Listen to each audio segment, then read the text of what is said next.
Electro bond से 10,000 crore BJP को पैसा मिलता है।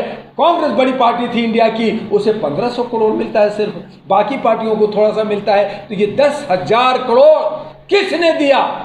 क्या हमें जानने का अधिकार नहीं है? आप कहते नहीं बताऊंगा कि किसने दिया। सुप्रीम कोर्ट ने कहा कि बताना होगा, इलेक्शन कमीशन कह रहा है बताना होगा, और मैं जल्द ही इस पे पीआई डालने जा रहा हूं कि जितना पैसा जिसने दिया है वो बताएं। छुटभइये लोग हैं, छोटे छोटे जो अपने को गद्दी और सत्ता के भूखे हैं, उनको वो समेट रहे हैं, खरीद रहे हैं। तो वो वही काम कर रहे हैं जो उन्होंने ही कहा था, टुकड़े टुकड़े गेम का। तो हम कह रहे हैं कि ऐसे लोगों से सावधान होना है जो देश के हित की बात नहीं करता, देश को बेचने की बात कर रहा है, और उस हालत में हमें एक दूसरा विकल्प करना होगा।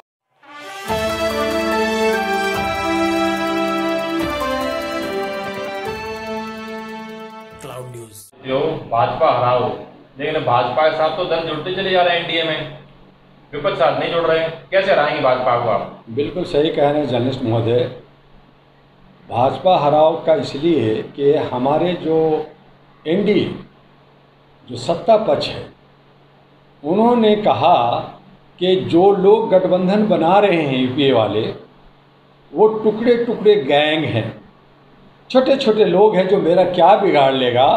मैं तो 56 इंच का शेर हूँ, मैं अकेला दम रखता हूँ, मोदी के नाम पे जो है चुनाव जीतता हूँ। बीजेपी जो है मोदी आइकॉन है, मोदी को कोई बाहर नहीं कर सकता। 350 मैं अकेले दम पे लाने वाला दम रखता हूँ। तो 26 पार्टियों को बुला करके, उन टुकड़े टुकड़े गैंगों को खरीद करके, उन टुकड़े टुकड़े गैंगों को के पीछे जो है टुकड़ा डाल कर करके, जिस अजीत पवार को आपने 15,000 करोड़ का गबन का और भ्रष्टाचार का आरोप लगाया, उसे वित्त मंत्री, फाइनेंस मिनिस्ट्री बनाते हो। जिसने राजभर ने उत्तर प्रदेश में आपको 1000 लाखों गालियां दिया और समाजवादी में गया, उसे गले लगाते हो। क्या योगी के बाद राजभर को चीफ मिनिस्टर बनाने की इरादा है? आप जो है बिहार में मांझी, पासवान, ये सब को लेना चाहते हो, और आप जो है टुकड़ा फेंक रहे हो। आपने नीतीश कुमार की तरफ, नीतीश कुमार ने गठबंधन की आवाज़ उठाया, वो प्रोधा बना, लोगों को जोड़ना है, तो आप उस पर ईडी और इनकम टैक्स डरा रहे हो। आप तेजस्वी को अंदर जेल में डलाना, तो आप इस तरह की तोड़ करके टुकड़ा टुकड़ा गैंग कौन चला रहा है, मैं आपके चैनल से जानना चाहता हूँ। ये सब के सब ये शरारती लोग, जो गैंगस्टर लोग हैं, जो बदमाश लोग हैं, जो देश को तोड़ रहे हैं, जो लोकतंत्र को ख़त्म करना चाहते हैं, जो हमारे संविधान के खिलाफ जा रहे हैं, जो हमारे हक और अधिकार को छीन रहे हैं, जो रोजी और रोटी और स्वास्थ्य की बात ना कर करके, मंदिर मस्जिद कर करके, सांप्रदायिक दंगा कर करके, आप जहाँ पे मणिपुर में आप बात नहीं करते, चाइना घुसता जा रहा है, बाढ़ में लोग मरते जा रहे हैं, आप उस पर बात नहीं कर रहे। आप तो देश और विदेश में, फ्रांस में, अमेरिका में और जो है मिस्र में घूम रहे। तो आप तो बले बले हैं, देश में भी घूमते हैं तो बले बले हैं। तो इस तरह से देश के आदरणीय सम्माननीय प्रधानमंत्री को शोभा नहीं देता। आप लोग जो है ईटिंग मीटिंग सीटिंग कर रहे हैं, जो पहले भी इस बात को कहा गया कि लोग corporate house eating meeting sitting करते हैं, लोगों को किसी तरह से तोड़ कर करके शासन करते हैं। और अंग्रेज ने भी, ईस्ट इंडिया कंपनी ने भी यही किया था, लोगों को तोड़ा था, खरीदा था और ये किया था। आज इलेक्ट्रो बॉन्ड से 10,000 करोड़ बीजेपी को पैसा मिलता है। कांग्रेस बड़ी पार्टी थी इंडिया की, उसे 1500 करोड़ मिलता है सिर्फ, बाकी पार्टियों को थोड़ा सा मिलता है। तो ये 10,000 करोड़ किसने दिया? क्या हमें जानने का अधिकार नहीं है? आप कहते नहीं बताऊंगा कि किसने दिया। सुप्रीम कोर्ट ने कहा कि बताना होगा, इलेक्शन कमीशन कह रहा है बताना होगा, और मैं जल्द ही इस पे पीआई डालने जा रहा हूं कि जितना पैसा जिसने दिया है वो बताएं कि कहां से पैसा आया है और आपको उसका फायदा उसको कितना पहुंचाया, ताकि वो दिया। हमें तो नहीं दिया किसी ने, मैं भी पार्टी का एक अध्यक्ष हूं, मुझे तो 1 करोड़ या 1 लाख भी किसी ने नहीं दिया। तो आपको अगर 10 लाख करोड़ दिया है तो आपने उसको बेनिफिट पहुंचाया है, आप टुकड़े टुकड़े गैंगों को ले रहे हैं। तो इस तरह से बीजेपी अपने को कहती है कि मैं दबंग हूँ। मैं 56 इंच का हूँ? नहीं, वो बुज़दिल है, वो डर गया है कि कहीं ऐसा ना हो कि ये सारे जो यूपीए वाले हैं, जो राहुल गांधी जिस तरह से ख्याति प्राप्त किया है, पप्पू का उस पर लेवल जो लगाया था वो मिट गया है, अब वो जनाधार का नेता बन गया है, जनता के बीच में विश्वास जीता है। हो सकता है कि राहुल गांधी, और नहीं तो गांधी खानदान से हो सकता है कि प्रियंका गांधी प्रधानमंत्री बने। ये चैनल से मैं दावा करता हूं, मैं भविष्यवाणी कर रहा हूं। आप जो है बागेश्वर बाबा को लेकर के प्रोजेक्ट कर करके उनको हजारों 100 करोड़ दे करके आप हिंदू राष्ट्र की बात कर रहे हो, पर्ची निकाल रहे हो, मैं भी पर्ची निकाल देता हूं। सुन लो, मैं फ्री में आपका पर्ची लगा रहा हूं, मुझे कोई एक पैसा नहीं दिया, लेकिन मैं पर्ची निकाल रहा हूं कि 2024 में चाहे ये कितना भी जोड़ लगा ले, कितना भी खरीद लें, कितना भी पार्टियों को तोड़ लें, और जो दल बदलू जा रहे हैं वो सब मुंह के बल गिरेंगे और जनता उनको हराएगी, उनको सबक सिखाएगी। मैं जनता के बीच में जाऊंगा कि जितने दल बदलू लोग हैं, चाहे इधर हो चाहे उधर हो, दल बदलुओं को वोट मत दो, चाहे वो कांग्रेस में जाए, चाहे वो किसी और पार्टी में जाए, उनको वोट नहीं देना, दल बदलू को नहीं देना। आने वाले नौजवानों को और महिलाओं को वोट दो, उनको आगे बढ़ाओ और अपने अधिकार को संरक्षित करो।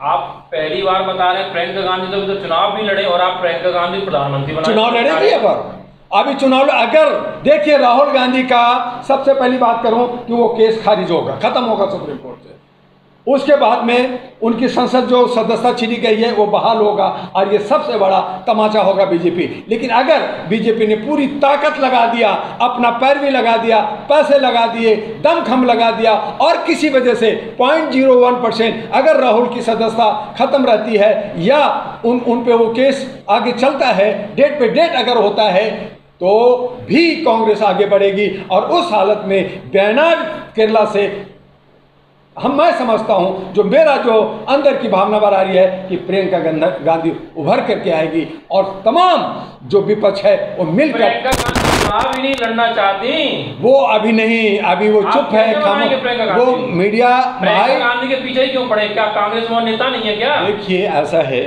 कि उन समाज के लोग हमेशा परिवारवाद का ठप्पा लगाते हैं कांग्रेस पे। कुछ नहीं, अब उन लोगों ने सेक्रीफाई किया है, नहीं है जो प्राइम मिनिस्टर बन सके, आए सामने, आए मेरे ये कहना है। लेकिन उनकी जो सेक्रीफाई है, आज जो उन पे धब्बा लगा था पप्पू का, वो खत्म हो गया है। अब जनाधार जनता का विश्वास जीत रहे हैं। मैं कांग्रेस का आदमी नहीं हूँ, मैं उनकी कोई बड़ाई नहीं कर रहा, लेकिन जो मुझे दिख रहा है सिनेरियो, मैं उसकी बात कर रहा हूँ। जितनी भी पार्टियां हैं वो क्षेत्रीय पार्टियां हैं, चाहे वो नीतीश कुमार का हो, ममता बनर्जी का हो, चाहे स्टेलिन का हो, चाहे उद्धव ठाकरे का हो, चाहे जगन का हो, ये सब क्षेत्रीय पार्टी हैं। चाहे मायावती हो, अखिलेश हो, ये सब क्षेत्रीय पार्टी हैं। तो उस हालत में एक राष्ट्रीय पार्टी जो पूरे भारत में कौन है? एक तरफ बीजेपी है, तो बीजेपी जो है टुकड़े टुकड़े गैंग को लेकर के, और वो डर रही है मैं हार जाऊंगा, मेरी गद्दी छूट जाएगी, और वो इसलिए डर रही है कि 20 से 21 राज्यों में बीजेपी की सरकार नहीं है।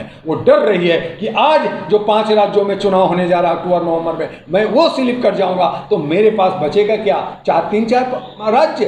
तो उस हालत में क्या होगा? तो इसीलिए उन तमाम जितने भी जो छुटभैये लोग हैं, छोटे छोटे जो अपने को गद्दी और सत्ता के भूखे हैं, उनको वो समेट रहे हैं, खरीद रहे हैं। तो वो वही काम कर रहे हैं जो उन्होंने ही कहा था, टुकड़े टुकड़े गेम का। तो हम कह रहे हैं कि ऐसे लोगों से सावधान होना है जो देश के हित की बात नहीं करता, देश को बेचने की बात कर रहा है। और उस हालत में हमें एक दूसरा विकल्प करना होगा। और कल अगर आप आज एडवांस में पूछते हैं कि कल अगर ये दूसरी गैंग जो है गलत हो गया तो उसका विरोध भी मैं करने के लिए तैयार रहूँगा। बीजेपी तो कह रही है 300+ सीटें लाएंगे। किस आधार पे? तो 543 पे खड़ा हो ना भाई, 543 जीते ना अपने दम पे, फिर वो 26 पार्टियों को क्यों जोड़? उसके भरोसे कि मैं 100 लाऊंगा तो बाकी 200, 500, 1000 ले आएगा, मैं 400 कर जाऊंगा। लेटेस्ट अपडेट पाने के लिए हमारे चैनल क्लाउड न्यूज को अभी लाइक करें, सब्सक्राइब करें और बेल आइकन दबाना बिल्कुल ना भूलें।